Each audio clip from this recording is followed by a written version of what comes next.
All right, we got an easy and fun one today. It's my top 10 backup quarterbacks in college football, non-freshman edition, right after the stinger.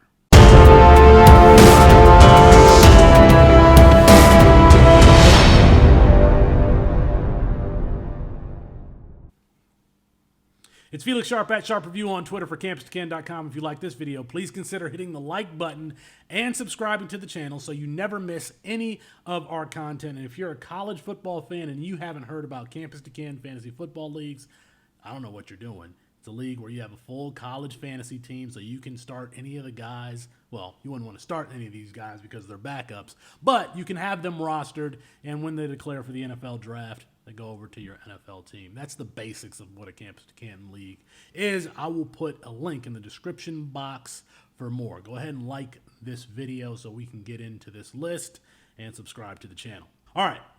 My top 10 backup quarterbacks in college football. Let's start here at number 10 with Morton, Texas Tech. Now, this is really a nod to Zach Kittley, who's been producing productive offenses since his time at Western Baptist, of course, then at Western Kentucky, and now at Texas Tech.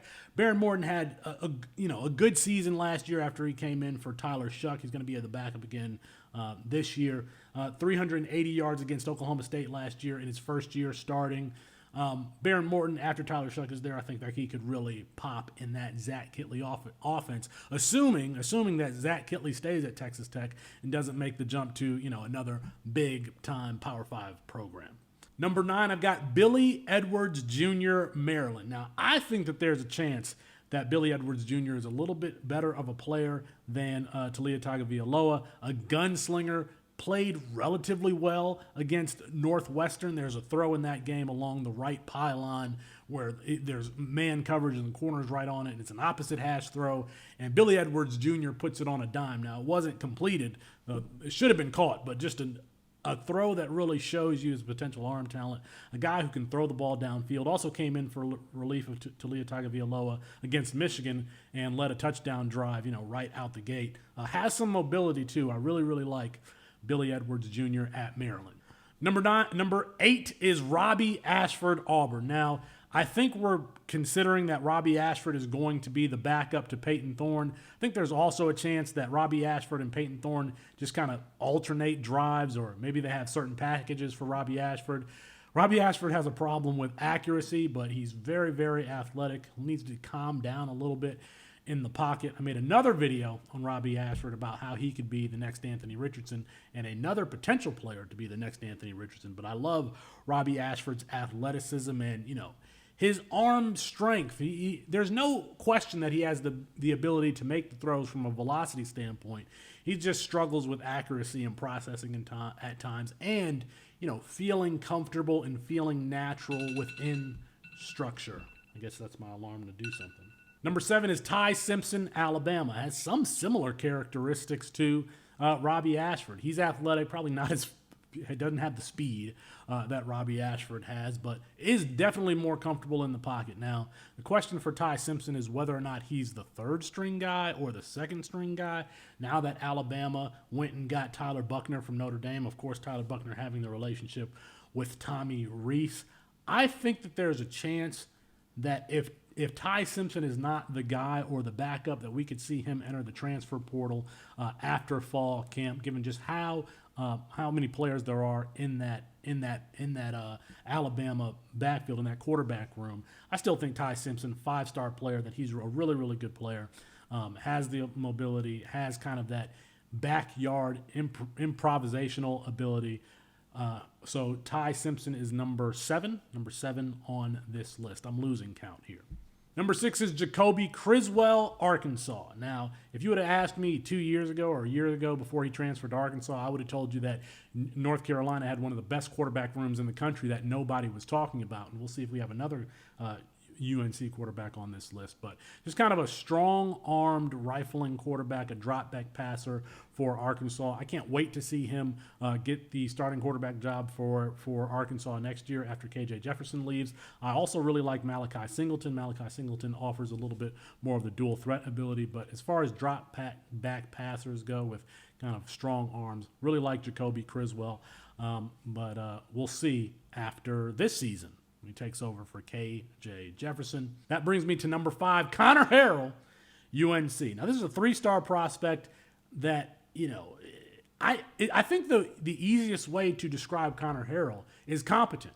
Competent in his freshman spring games, both of which we saw. They've kind of raved about his ability. He has some dual threat ability, but no, he can make plays within structure. I remember listening to Bud Elliott's UNC summer school, and they were kind of poo-pooing the backup there for UNC. I don't think that there's a drop-off between Drake May and Connor Harrell, but I think that Connor Harrell, if he were forced into action, he would make more plays than the general college football fan would realize, given that he wasn't really a highly recruited player. And if you aren't, paying attention to these guys like we are at Campus to Can because we got to have them rostered, you may not realize that, no, this is a good player that has some ability. So checking in at number 5, UNC's Connor Harrell. At number 4 is MJ Morris, NC State. Now, we thought that there was a chance that MJ Morris was going to start this year. Of course, they bring in Brennan Armstrong, who has the history with Robert and I. Speaking of which, Robert and I at Virginia with Brennan Armstrong, and you look how he performed in 2021 with Robert and I as offensive coordinator. Robert and I leaves. Tony Elliott comes in. That program falls apart. Of course, there's a tragedy there, but offensively, they absolutely fall apart. Robert and I goes to Syracuse. That offense blows up. Garrett Schrader has one of the best seasons that he's had of his career. Now Robert and I is the offensive coordinator at NC State. I think that's a good pairing with MJ Morris, who has a dual threat ability. Just let's see if he can get some time with Brennan Armstrong there. Obviously, we don't expect that, but has looked good in his duty spot, able to throw the ball downfield. Just a fun player, MJ Morris, NC State. But he's going to be the backup this year. But maybe they have packages for him. I don't know. Let's see. At number 3, Garrett Nussmeyer, LSU. Now, I think that a lot of people around the country view Garrett Nussmeyer as the better passer, a better downfield passer than Jalen Daniels there at LSU. And I think, almost 10 yards per attempt last year. This guy's going to throw the ball downfield. He'll be going into this is his 3rd year. Another player that I could see, potentially getting some drives here or there, especially early in the season, because Brian Kelly doesn't want to lose a player that is this talented. But we are going to see his full development next year after Jalen Daniels leaves. Jalen Daniels being out of eligibility after this season. Garrett Nussmeyer checks in at number 3. Number 2 on this list, Malik Murphy, Texas. Now, coming out of California, that junior season, losing it or being shortened by the COVID season, I think he has one of the better arm talents in the country as far as velocity, throwing the ball downfield, creativity off platform. No, he's not someone who's going to run the ball, but within structure and moving in the pocket and getting off of his base and throwing the ball downfield. I really love Malik Murphy. Of course, had that long touchdown pass to Jonte Cook in the spring game. Just one of my favorite players to have rostered in Campus to Canton leagues. He checks in at number 2 on my list. And number 1 on my list, Devin Brown, Ohio State. Big Devin Brown fan. I thought that he had one of the better arms in that 2022 freshman class.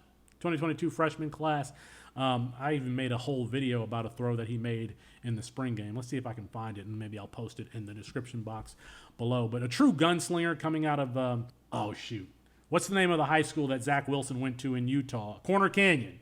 Corner Canyon breaking all of Zach Wilson's records there at Corner Canyon. A pocket passer, but someone who has true opposite hash arm strength, who's not afraid to throw the ball downfield.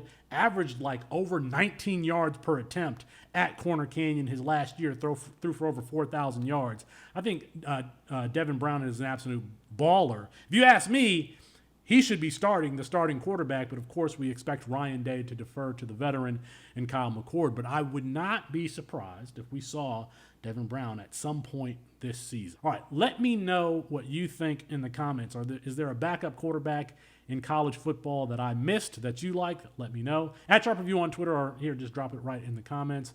All right, make sure you subscribe and like the channel. No, make sure you like the video and subscribe to the channel. Peace.